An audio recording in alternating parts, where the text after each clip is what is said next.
Hello, almost Shabbat Shalom. Of course, can't get enough of this beauty.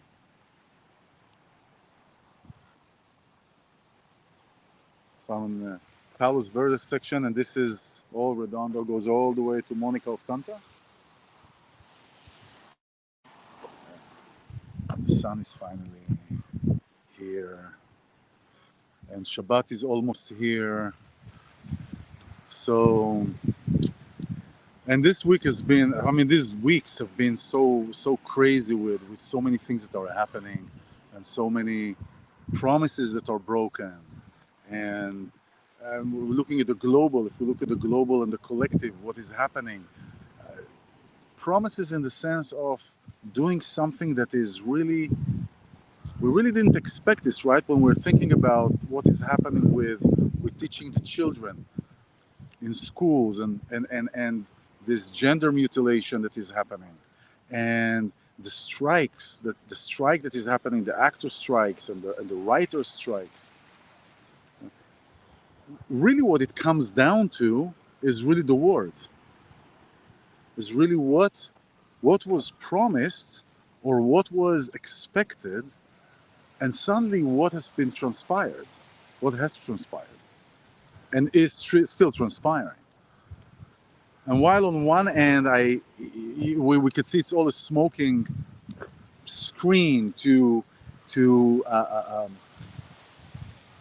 mask really bigger picture of oppression, bigger picture of mind control, bigger picture of the war on our consciousness. This is the third world war, the war on our consciousness. It's been here, it's already here. It's not some thing that falls and bomb and everything. It is the war on our consciousness, the war on our presence, on how do we say things. We're looking at children, we're looking at people between themselves, we're looking at governments, we're looking at countries, cultures. So this portion of the week is talking right about that. And it's talking right about that, right about this matter of words, the word, the communications. And what about the communication? What about the word? So just a word. This is a time where it's talking the difference between a vow and an oath. The vow usually it has to do with something tangible, something that is involved between me and something. Let's say I'm not going to eat meat, for example, right? That's a vow. I'm not going to do this. I'm not going to do something, or I am going to do something. That's the vow, right? The oath it has to do something when it has to do with between people, relationships, communication. My oath. I give you my oath, right? I give. So there is a difference. So this what is talking about this time is really our oath and our oath to one another and a vow that we have to do or not to do things. For example, what is happening with education, what is happening with culture, what is happening with the strikes, what is happening with those are it's all very interchangeable. And what is happening with those who have an interest to create this separation between us is to create a confusion between these words, is to create this confusion between these words and is to create this confusion between these words and how to separate. Because let me tell you this, and you probably already know that, those who are, okay, let me do this like this. Those who are causing this division, there is an intention to create this division. This division between us to us is very crucial for their continuation and for their survival in this game. So the a verse in today's portion in Matot Masei, there are two portions. It says, uh, it says, let's see, let me just read that.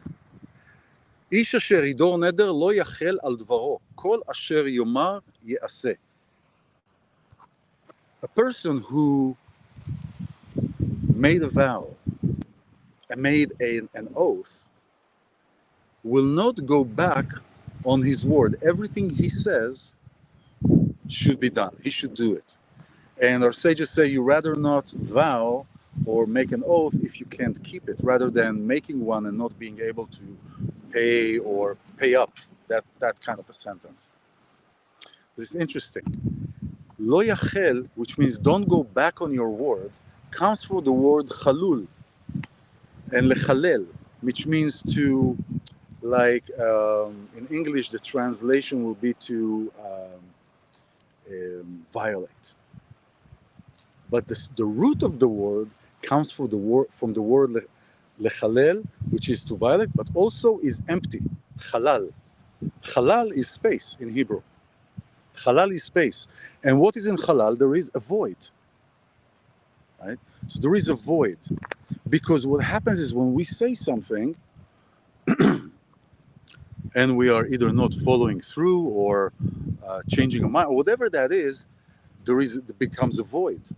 Why? Because we put our heart, we put our intention initially in this place, gave our intention to somebody, and then we made a void out of that relationship, and a void was created. So now there is a void, and then so our word is not being here. Same thing, for example, when we promise children, our kids. A parent would say, because you're tired with the children. It was a long day, and the kid doesn't want to go to sleep, and it doesn't want to eat, and so the father or the mother, the father says, you know what, if you go to sleep tomorrow, I'm going to get you this A, B, C, or D. The kid goes to sleep. The kid then is expecting something. Is expecting something to be fulfilled by the role model, by the father, right? Now, and the kid will say, well, Dad, how will it happen? This is a mistake. We cannot, especially with children, do not promise something if you're not ready to fulfill it, because what will end up happening is the kid is seeing that the role model is not keeping their word. And that's where lies and deception starts. And so to keep the words, especially to our children, right? But let's say we're communicating between one another, is keeping our word, keeping the word, keeping the vow, keeping the intention that was behind it. Now, yes, granted, every relationship, whether it is business or otherwise, can end for one reason or the other. But if there is a specific intention, a specific saying, a specific doing, a specific implying to do something, let's say tomorrow or a week or something, do not go back on that. That is creating a void, and that is creating a state of disbelief, and creating a state of really not being there for them. The other person is not there for you anymore. So this week has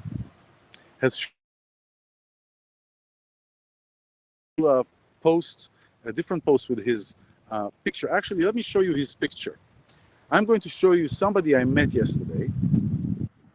And let's see, I want to bring up his picture. There we go. This is James. This is James. James, I met him on the streets in LA, and he's an actor. He lives on the streets. He's been in LA since '73. And he's still hoping and waiting for some big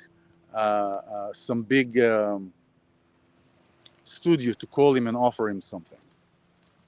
And he's been living on the street, and I spoke with him, and the language that he speaks is so, he's so eloquent and so if you will, dramatic in the way he's speaking. And he was speaking about how part of his brokenness was because of words that were said, because of promises that were. Now, He's not blaming anybody for. He was, by the way, he told me he has cancer. He has cancer and he has other stuff going on with him, and basically he's waiting. He's waiting for his time. And words and things that created this illusion of hope. Because when we are giving a child a promise, we're actually instilling hope. We're instilling hope. We're instilling something that we promise to create, we promise to give, and then it doesn't happen. So this is what it is about. We are now at times where our words and our being with one another, our commitment to whoever we say something to is so strong, especially because of the division that is forced upon us. The division that comes in a veil of goodness. Oh, look, it's all nice, inclusive. Let's be included. Let's be inclusive of everybody. Let's do this. Let's do that. But it is division. It is division. Instilling in children before they're 18, 20, that they don't know what they want, and make them question what they want, and make them question their gender, their identity, this whole thing. They don't even know what. You know why? Because when I was 5, 6, 7, I changed my mind. We all change our minds when we grow up, as we grow. And there is a video, a post that I just posted of somebody who is detransitioning out. And not surprisingly, Facebook and all that, they've blocked it. I mean, it's on my wall, but there is no, if you go to my wall, you may see that. But there is no any push of that post because of this isolation. And talking about how difficult and how life-altering choice that she made that is affecting the rest of life. The bones are hurting, tons of issues, tons of medical issues. And so the question is, what words do we choose to put forth? What is your word? Shabbat Shalom. I'm going to enjoy the sun. Talk to you soon.